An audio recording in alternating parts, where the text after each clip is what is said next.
them could not, and they were just unemployed.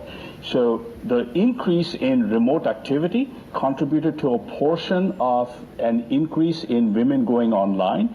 And a second part of this is, since women tend to do a disproportionate amount of the retail activity in much of the world, a lot of retail went remote or went online, and women engaged in retail e-commerce. They made digital payments that they may not have done in the past. In the past, they might have just gone to the market and paid in cash. So they were doing a whole lot more of that during the pandemic years.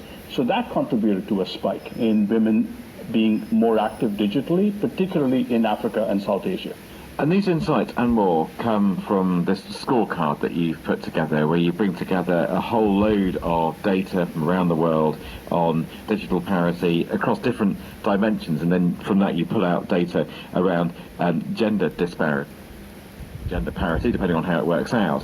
What can the scorecard do to help policymakers, for instance, and others who would be interested in using data like this, hopefully to improve things where they are?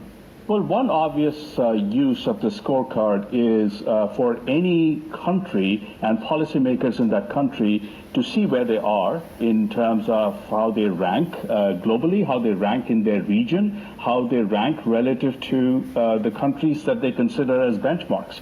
And then based on that analysis, they can see how much further behind they might be relative to a benchmark country or a benchmark combination of countries. So our scorecard also can help the policymaker understand why there is a difference between you and reference countries, and then take action